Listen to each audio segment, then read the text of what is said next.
What's up guys, TechLab here. Now in today's video we're going to be taking a look at what I think is the best budget graphics card on the market, although they do seem a little bit rare, so I suppose they are the best budget graphics card if you can actually find one. So the graphics card we're going to be looking at today is this one here, and it is the AMD Radeon RX 6700. It was originally released by AMD in 2021. And unfortunately it was released as part of the mining boom, so to be able to even get one for anywhere near MSRP or even find one at all was extremely rare. And to be honest, they continued on being rare because AMD stopped kind of making them really. They kind of moved on to the 6700 XT, which was a little bit more expensive, and we probably all know why they actually did that. The exact model that we got here today is from PowerColor, and it is the PowerColor Fighter. It sits on an RDNA 2 architecture. It has a base clock speed of 1941 MHz, a game clock speed of 2174 MHz.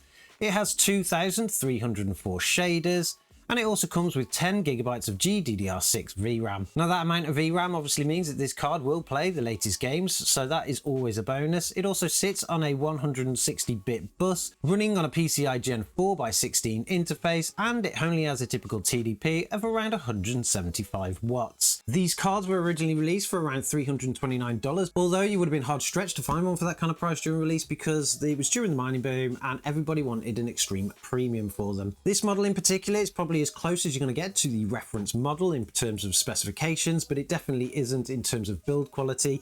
I was actually quite disappointed with how badly this card was actually built. It is extremely flexible. You don't get a back plate, and even though it does have the twin fan configuration so it stays nice and cool, the fans are extremely delicate, so even if you touch them at all they will compress down. And in fact this one turned up to me with a fan that was slightly bent, so it actually made a loud ticking noise when it went round. I have managed to actually fix it. I did need to strip the card down to do that, but it's something to be extremely wary of if you are going to buy one. Even though the build quality of this card is quite disappointing, I'm actually still impressed with the performance that it gives, and I've been doing a lot of testing on this. The RX 6700 is clearly not a 4K gaming graphics card, unless you want to play just Doom Eternal, where you will achieve 97 frames per second on average with a 1% low of 73. That is in a high quality preset, but across the board you get very low figures on here. Most of the games are pretty unplayable, although sometimes you will get a decent average FPS in games such as Red Dead Redemption 2 and Spider-Man Remastered. The 1% lows kind of make the game quite questionable in playability. With the standard preset in 1440p, things don't look any better. Games like Indiana Jones suffer quite a bit. Alan Wake 2 suffer quite a bit. Again, Doom Eternal plays exceptionally well at 1440p, and with some pretty decent 1% lows here of 143, but things are getting better as we come down the resolutions, though I think the graphics card really is a 1080p card now, particularly with new games.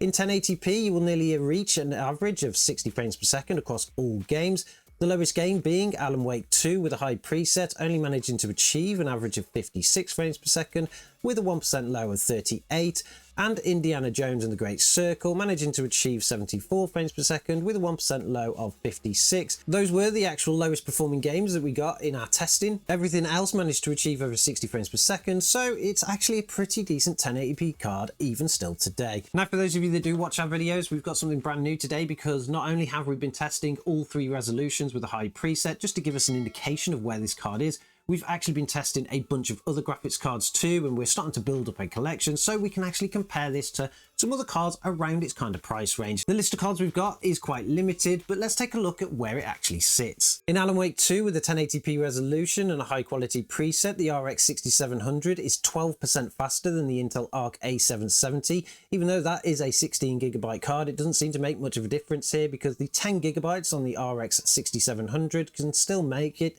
achieve quite a decent result, although the 1% lows are slightly lower. Although comparing it to its bigger brother, the RX 6800 XT, it is significantly lower in terms of performance of around minus 53%. So it is slightly faster than the Intel Arc graphics cards, but it is quite a bit slower than an RX 6800 XT. This is quite expected because the RX 6800 XT is still really considered a high-end graphics card, so not a bad result, but it could have been a little bit better. In Cyberpunk 2077, which is an extremely popular title still, the RX 6700 actually didn't perform very well here. It only beat the Intel Arc A750 8GB card by around 10%, and it's still actually underperformed against an RTX 2060, which is only a 6GB card, by about 12%. That is actually a little bit weird, but the results are what they are. It just goes to show which games are really optimized for which types of graphics cards. Red Dead Redemption 2 is another popular title that we did a bit of comparison against, again in 1080p with a high quality preset. The RX 6700 10GB actually did extremely well here, nearly matching its bigger brother, the RX 6800 XT. It was only 3% slower here, and it actually had a better 1% low, although that is within tolerance of error, so I would actually suggest they're around the same.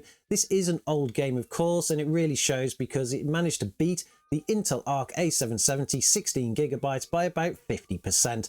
That is actually an incredible result here, and is starting to make the Intel cards look very poor indeed. In Spider-Man Remastered, running in 1080p with a high quality preset again, the RX 6700 10GB actually performed exceptionally well here. Just like games before, it's about 50% slower than the RX 6800 XT, which is to be expected, but it is also only 10% faster than an RTX 2060, so that gap is starting to shrink here, but again, it really does make the Intel graphics card options look very weak indeed. The last game in our comparison is Stalker 2, a very brand new title here, and again running it in 1080p with a high quality preset. We get some very typical results here, particularly against the RX 6800 XT, which flies ahead as about 40% faster. But again, the RX 6700 10GB really makes the Intel Arc graphics cards look weak here, because it's about 120% faster than the Intel Arc A770 16GB. So even though the Intel Arc graphics cards do have more VRAM here, it doesn't seem to make much of a difference, particularly when it comes down to raw performance. Across all the games, the RX 6700 10GB performed exceptionally well, particularly in 1080p. And it kind of clocks itself really well against the RX 6800 XT, but it kind of goes to show that for a card that you can just pick up now from eBay for around £200, it does make the better option than some of the Intel and Nvidia counterparts in roughly in that price range. So overall, the RX 6700 10GB performs exceptionally well at 1080p. Originally, it would have performed exceptionally well at 1440p, but the newer the game now, we're really starting to see where its weaknesses are. But of course, this is PC gaming. We can actually do some tweaks and mods, and we can get things running pretty sweet. So I did some more testing with this card, did a little bit of custom testing to find out where the best settings were, to see if I can really push this card into some decent performance in 1440p. And for the most part, I think we actually achieved it. So let's take a look at those benchmarks.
So as you can see from those benchmarks, with a little bit of tweaking, the RX 6700 can actually be pushed up to that 1440p resolution for the most part, for most games.